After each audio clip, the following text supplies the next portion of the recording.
حاجي صاحب څه پیشرفت پکې وشو؟ پیشرفت دا وشو چې اوس بسم الله جان صاحب چې کوم زموږ دلته انویسټیګیشن افسر دی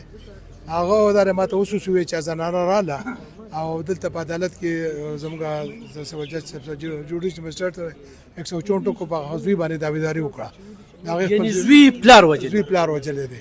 نو بس اوس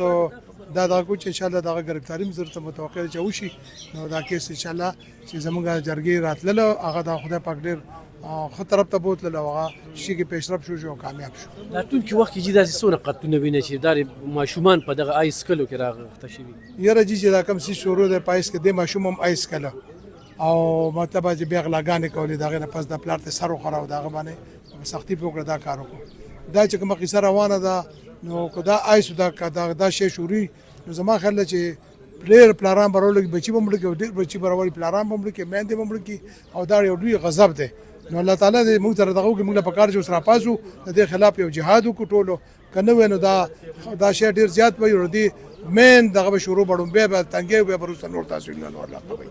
نو په دې کې تاسو زه میډیا ورته دا درخواست کوم چې په دې کې پې در پې موږ په دې علاقه کې وګرځو او یو جهاد وکړو کلي په کلي دغه وکړو او بل لبخان صاحب تاسو دغه ماته پکاري موږ اوس دغه کوو موږ به